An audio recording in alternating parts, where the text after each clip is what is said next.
Good afternoon. It's Elizabeth chiming in today. It is Tasty Yes Tuesday, and I'm really excited to talk to you about this week's episode on what? On tiny mouthful yeses that makes your sales so much sweeter. So hang in tight. I'm going to do a quick tech check-in. If you are tuning in, let me know if you are catching this live or on the replay, and let me just make sure that it's working. It's working like it should, right? Let's see here. Good afternoon. Tuning in? Yes. All right. So are you loving daylight savings time? Let me know if you are a spring forward or sort of a winter kind of person. Type that into the comments and let me know. While you are getting situated and showing up here, oh, hi, Kajwa Gasha's here. She says hi. Today, we are going to be talking about tiny mouthful yeses that make sales sweeter. Now, you're like, what does that really mean, Elizabeth? I'm going to be talking to you on this episode about really teaching you how you got to start training your audience to start saying yes to you. So while we're waiting for a couple of folks to tune in, let me know, are you a spring or winter person? Are you loving the daylight savings or not? Let me know in the comments. Spring or winter? Now, any of my notes here today, if you want my notes for today's episode, type handouts into the comments and my team will go ahead and get that out to you. We got lots of things cooking up this month. I'm super stoked. My Launch to Sold Out Bootcamp is happening again March 29th. You can check that out at launchtosoldout.com. Now, I'm really excited about this because this is the perfect time for you to relaunch or launch your next online business income stream to happy sales much more quickly. And we've got a lot of great giveaways and collaborations that are happening in March that by signing up, by coming to the boot camp and really focused on what that next level is for you, we've got a lot of great collaborations. I got another business coach who's going to be doing a coaching session for how to leave your 9-to-5 job. I've got a branding expert who is coming on board to give away her branding course on really what that next level of your identity is for you and your brand. And I just got a whole bunch of goodies lined up for the Launch to Sold Out Bootcamp. So Kajo says here, when I asked the question, are you a spring or winter? And she said she's spring. Yeah. We're ready for spring. Who is not ready for spring? Some people love winter, but I hibernate during winter. And when spring is here, I am ready to get back out there. I always joke that I am a wannabe runner. I've never been a runner, but I strive to be. This whole entire lifetime, I will probably strive to be. But I'm trying to get back into the 10K club. So send me some love. If you're watching this, drop me some fires. Show that you are present. As part of this community, as part of the online business builders and entrepreneurs, here's how I like to roll. I like to make results happen. And results can only happen, my friend, in the doing. So you got your Tasty Yeses, which is our trainings for Tuesdays.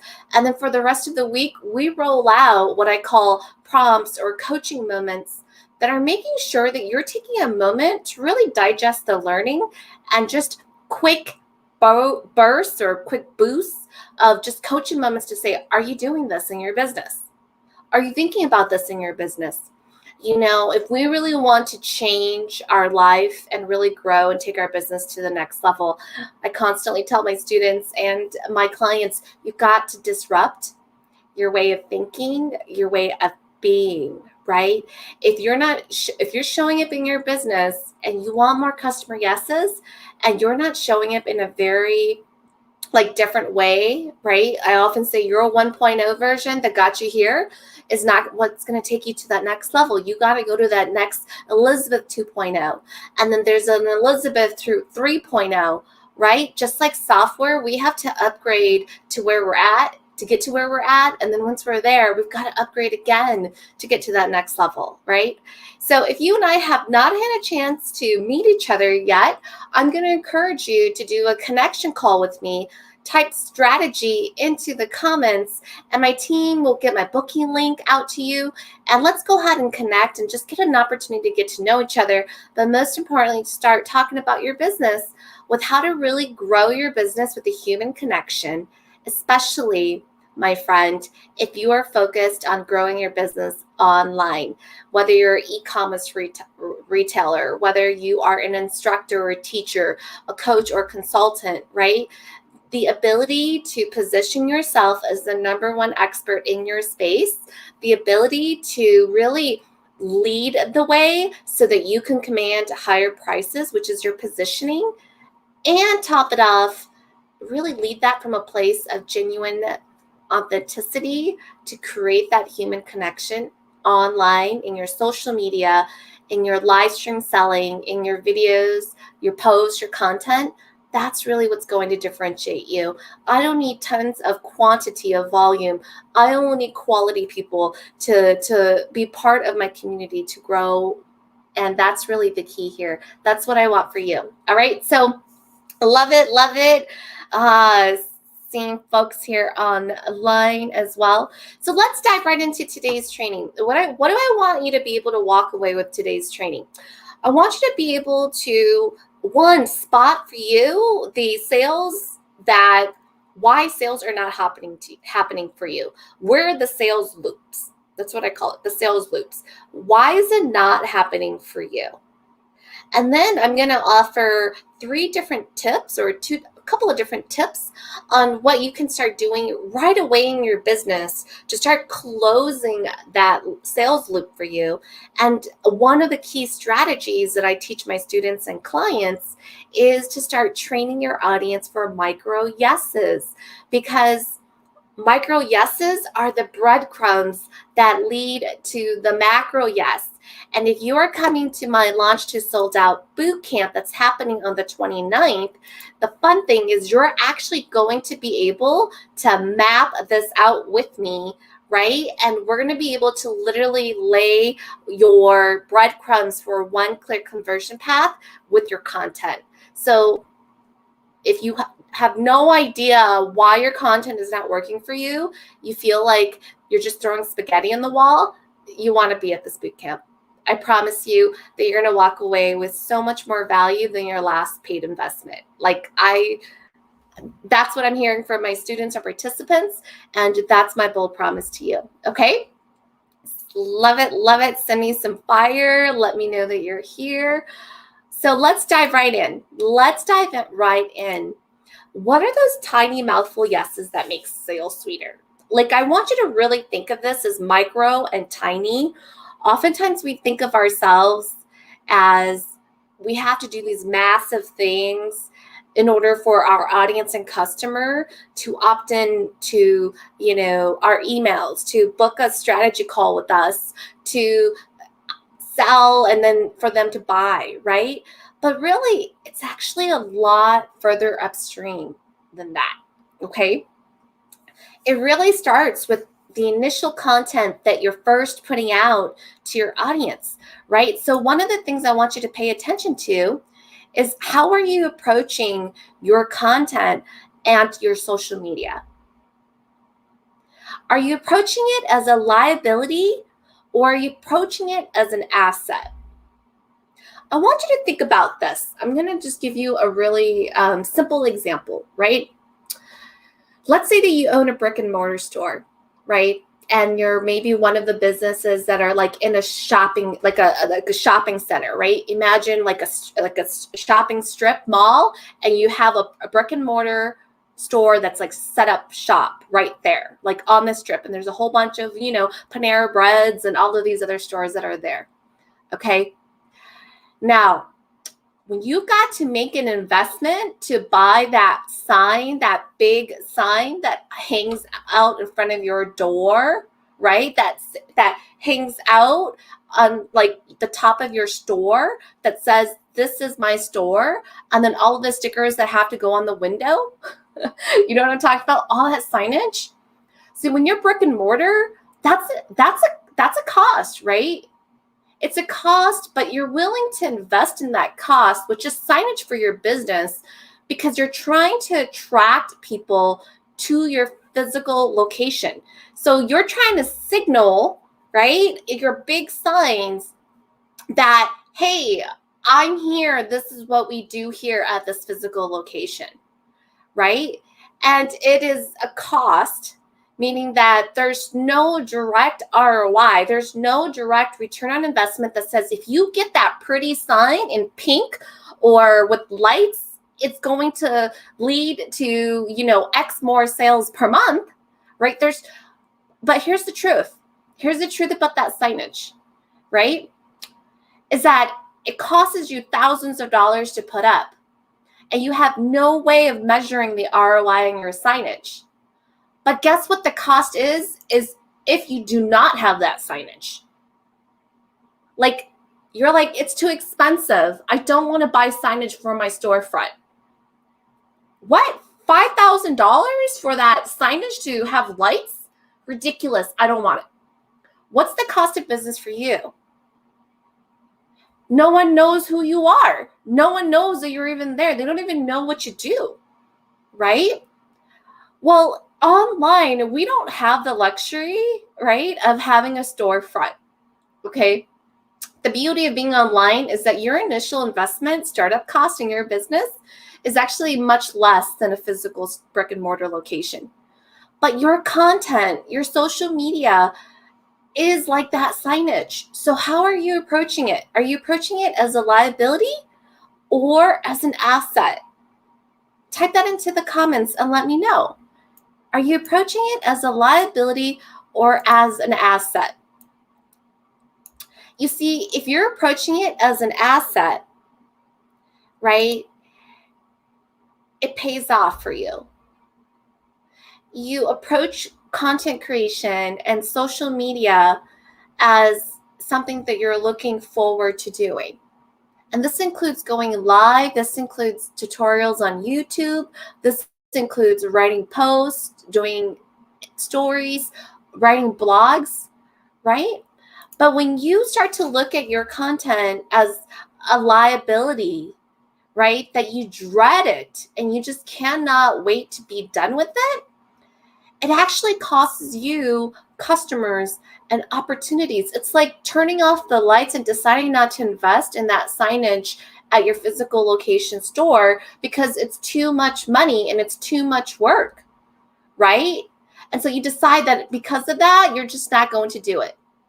And it's going to cost you opportunities and it's going to cost you customers because you're coming to the table with a scarcity mindset, right? So let me know in the comments, how are you approaching your content on social media? Are you looking at it as a liability or an asset?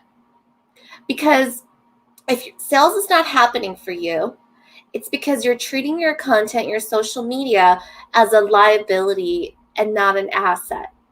I want you to think about this. When something is an asset to you, what's your mindset like? When things are an asset to you, don't you take better care of it? Don't you think longer into the future about what this asset can do for you?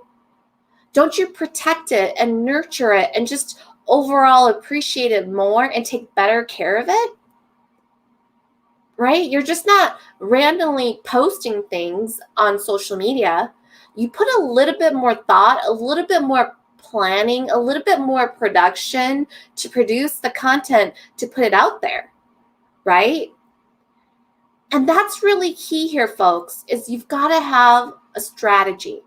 This is the number one piece that a lot of online entrepreneurs lose sight of, right? I often teach my students and clients, you've got to be clear on your leadership pathway. All your content should come from your leadership pathway, your signature method that really is how you show up consistently in your business. What's the second reason that sales might not be happening to you? And type this into the comments. You're afraid of being too pushy. Be honest with yourself. Is it 1, a lack of confidence? 2, a lack of strategy? 3, no time, energy, or cash?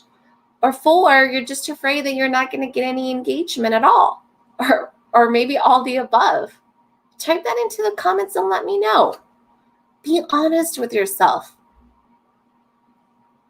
This is so key because one of the things I teach my students, especially when we start to build their online income stream, is how we need to shift their personal Facebook profile.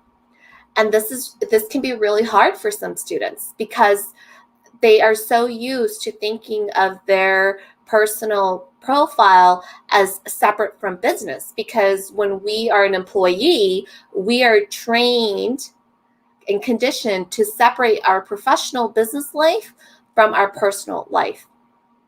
But when you are running your business full time, there honestly is no distinction between personal or business anymore. You are one. People buy you hands down first before they buy your products, before they buy your services, right? And this is really key because that's why they often say entrepreneurship is not for everyone, because you really gut yourself from the inside out. Anything, any insecurity, any lack of confidence, it shows up in your business. Now, what's the flip side of that? Why would people want to become entrepreneurs? It's because the entrepreneurs that I know that have been able to define success in creating the freedom life and the freedom business that they want is exactly that. They are living their life on their terms. And that's the benefit that everyone wants, is that type of freedom. It's that type of authority to be able to say, today I'm going to take time off. Tomorrow, I'm going to flex in, visits to see my kids at their school. I'm going to go and take a pause here and go shopping for a few hours and come back, right? See, the flip side of gutting yourself from the inside out is that you have to deal with all of those really dark challenges, like a lack of confidence, the fears that come up. But when you work through them, the flip side of that, compared to the average person, I don't know about you, but I often find that entrepreneurs are a lot more gutsy, a lot more courageous, a lot more bolder, and quite frankly, they're doing a lot more things that people are envious about, right? That's the trade-off. That's why not everyone can be an entrepreneur, right? So if you are feeling that, let me know and drop me a heck yeah in the comments, because that is the trade-off. You see, people think that sales is not happening in your business because, you're not priced low enough. That somehow if you price lower, that there will be more yeses. But before I can even ask you to train your audience with how to do micro yeses, if you're already afraid, your mindset is that you're already too pushy because of any of these issues or reasons, that's why sales not happening for you. Are you ready to talk about what you can start doing? Are you ready to start looking at what you can do differently? Are you ready? If you're ready, type ready in the comments, because I spent a whole year with my students inside of the Customer Yes Lab, folks, just working on this stuff, right? I call it one of these, I should do, one of the topics that I should do is the 5 sets that you need. I call it the 5 sets that you need to really up level. And I'll just share them with you. And maybe one of these trainings, I'll go in a little deeper. But you have the mindset, which if you're looking at number 2 here is a lack of confidence, right? You've got the skill set, which can be strategy or engagement. You've got to have the tool set, which is like the technology, the tools, how do I use it? How do I make it work with me, right? The care set, which is all about taking care of yourself. And then I call the 5th set your people set. Your people set. See, a lot of people know things about networking, but very few know how to leverage a network, a powerful network, to make it work for you. So those are the 5 sets that you need. And so if you're going through this and you're like, I'm afraid I'm being too pushy, you got to ask yourself, is it because I lack confidence? Well, maybe I lack confidence because I don't have a strategy. Once you have the strategy and you're not executing, is it because you don't have time? Is it because you don't have energy? Is it because you don't have cash? And if you don't have engagement, you got to ask yourself, is it because I'm lacking the strategy, right? So all of these all tie in together, but this is like a process of elimination where you've got to go in and you got to start looking at what that is. Okay. So powerful. One of my clients, he owned a wellness center and he was amazing at what he did, right? I mean, just to give you an idea of the type of clients that were coming into his wellness center, because he was such a highly sought after expert, was like David Beckham when David Beckham was in town and really needed some body work and wanted to see him.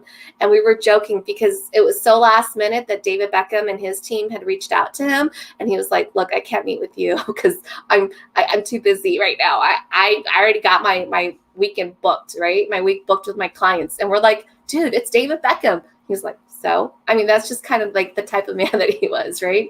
I don't know about you, but how many of you would have changed your schedule for David Beckham, right? So lots of props to him.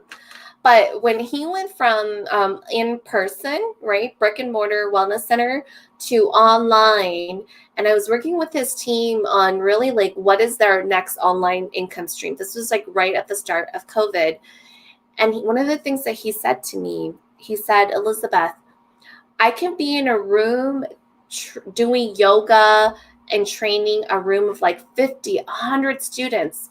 And I have full confidence that I can move that room to get the breakthrough that they need. I mean, he's been doing it for that long. That's how good he was. And I actually, as part of our customer experience work was kind of like a secret shopper where I went in and I pretended to be a new student to his wellness center so that I could audit his whole experience in his class. And I was in one of his classes and, I was incognito gear, of course, as just a student, as a secret shopper, doing an audit on how he was teaching and how his team was teaching and their service. And he was amazing. He was so amazing. Like he held the attention the whole room, the whole hour. Like he was just that good as a yoga instructor, as a body work expert. And when they shifted to online, he said to me, I can be in a room in person and feel that I can take a room of 50 to 100 students and be able to still deliver the results that they want. But now that I'm online, Elizabeth, I've just lost all confidence. I mean, this is like an experienced grown man, and he's trying to get his students to start coming to the online classes, right? Which, of course, is never as awesome as in person, right? And they were trying to now. This is where one of the sets was tool set, right? Now he had to master Zoom navigation while teaching, while trying to, quote, read everyone on Zoom camera, those little boxes, and be able to still deliver the results that his students came for, right? And so when I looked at this from a sales perspective and an experience perspective, and he was trying to get his team to adapt to now this online experience, see, sales started to fall, not so much because of the shift. He already had raving fans, okay, that were paying top dollars to come to see him in person, okay? But sales were not happening because of this whole piece with the online content, right? The afraid that he's being too pushy on the online, and then the lack of confidence that came with this new tool on like, oh, now I just can't teach in a room and create the ambiance. Now I got to do it on Zoom. How do I still deliver that? It's different. He said, Elizabeth, it's totally different. I can't just get on the mat and show them the move. It's different. So that's something that I want you to be mindful of as you're thinking about this, right? It's like, why are sales not happening? Is it because, you're approaching the online content, social media as a liability, not an asset for you, right? This is one of the things I said to my client. I said, look, like the online space is going to be the new norm. We don't know at the time how long COVID was going to be around. You've got to curate it like an asset, right? And you've got to look at it, sales, as an opportunity, especially online. How can we help you overcome the confidence, the lack of confidence? And so there were some strategies and tactics that I put into place. Like, for example, I said to him, this is a quick tip, is like, clearly, if you're teaching and you have a team, don't be the one to navigate Zoom.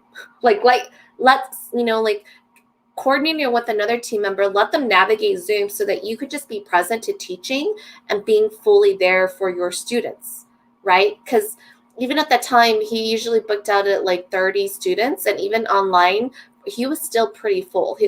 For him, his class, students were still coming even online, and they were still selling out, right? But it was really his other instructors and classes that were really struggling in the online space. So what are some things that you can do, right? So start training your audiences with micro yeses. This is one of the things that you got to start doing, like right off the bat, and just being really like getting into the habit of asking questions that are micro yeses. So what are micro yeses? Micro yeses are no risk, low commitment, and they give your customers, your audience, quick wins. Whether it's a tip, and I'll give you some examples, some scripts that you can use in just a moment here, but you got to be able to think about, how do I give them these micro yeses that are no risk, low commitment, and give quick wins? And inside of my Customer Yes Lab, I show my students how to create all 5 of them. Right? And there's 5 because you want to have those predefined in advance, because I'm all about having a clear conversion path and not just throwing spaghetti on the wall, because spaghetti should just stay on your plate, right? All right. And then lastly, you got to start training your audiences so that you can start asking for the sale over and over again and getting used to strong, clear calls to action. Why? Because, my friend, you are online, you are competing with algorithms and the user setups, like their user settings, right? And so just because you feel like you've said it 5 times already does not mean that your audience, that one person, has heard it. Because why? Because you're literally competing with algorithms, whether your post or your live will show up on the feed, whether their user settings are set up where they do not get notifications, right? Because they want to have control over that user experience. So you gotta for you, it feels like you're asking for the sale, those micro yeses, all over and over and over again. And you've got to be consistent with having strong, clear calls to action over and over and over again, even though for you might sound like a broken record, right? But because you're having to compete with all of this, you got to start just getting into the habit of training your audiences for the micro yeses. And here's the thing. You want to get into the habit of training your audience for micro yeses, because then when you have to, do the big macro yes ask, it doesn't feel funny. It doesn't feel awkward. It does not feel odd at all, right? Is this making sense to you? Let me know in the comments if this is making sense to you. You've got to train your audience with the micro yeses, because you want them to get into the habit of saying yes and yes and yes, so that when you start to make that ask for the sale, right, they're more than likely going to say yes, because they've already consuming no risk, low commitment, quick wins that you've been laying out like a breadcrumb over time for them, right? And if they've been saying yes to this, saying yes to that, saying yes to this, and saying yes to that, the odds are that they're going to say yes to the macro yes. Does that make sense? Right? Where people make that mistake is that they treat their content, social media, like a liability or just a check in the box.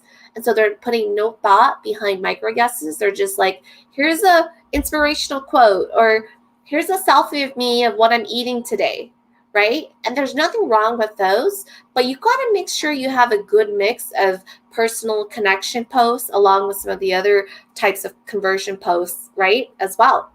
So let's talk about Let's talk about the next one, right? What's the second hot tip I got for you? I want you to strengthen your sales muscle with a mix of courage and frequency, right?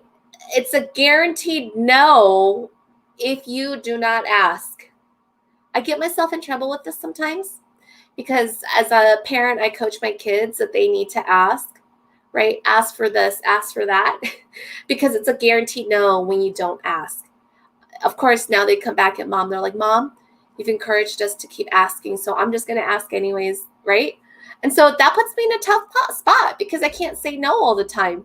But I do have to, occasionally say yes because I want to encourage my kids to ask and not be like, oh, mom's going to say no. So even though, 6 out of 10, I say no, I challenge myself as a parent to say, okay, 4 out of 10, where can I say yes, right? So it's a negotiation between mom and kids. But look, for you in your business, you've got to practice your sales muscle. Training your audience with micro yeses is a mix of courage and frequency. So remember we were talking about frequency, that you've got to beat the algorithm. You've got to beat the user settings that, the users have on their social media platforms. So the more frequent you ask, right, the odds are they're just going to be seeing it. Right? So that takes courage. That takes you being consistent. But I want you to remember that you will always get a no if you never ask. That is 100% guaranteed. Okay? If you are loving this, send me some fire so I see that you're here. Send me some hearts, right? So training your audience with micro yeses really is a great practice for you to strengthen your sales muscle. It helps you strengthen your courage and it helps you be consistent. Because if you cannot even ask, let alone the small ask, how do you even graduate to the big ask, which is the big sale, where there's going to probably be money involved? How? Right? Now, the way that I teach my students is that we use our leadership pathway to really command higher prices and really not be afraid to give away those free micro yeses and to truly show up and serve in that moment with all you've got. Because we come from a place of an abundance. And when you know, right, your expert positioning, you know that it's not information that changes lives. It's transformation that changes lives. And it doesn't matter if you're e-commerce. It doesn't matter if you're a coach or consultant. It doesn't matter if you're a realtor or a lawyer, right? Give me every single business topic there is out there. There are tons of free information about it. But like I tell my students, tell me why a brand like Ralph Lauren can charge 10 times as much for a white t-shirt, the same white t-shirt that looks like you could get at Target. It has nothing to do with people's willingness to pay for a t-shirt. People pay for the position. They pay for the brand that they believe is better. That is your leadership pathway. That is the transformation that people buy, right? That's what branding is all about. For me, I just break it down to how do we lay the groundwork, the breadcrumbs to get to those micro yeses, right? And then lastly, here are some immediate tips. And if you're part of this community, my team and I are dropping these coaching moments throughout the week. And I want you to challenge yourself to practice at least one of these in your posts or your live streams so that you can start connecting with your audience and training them for micro yeses.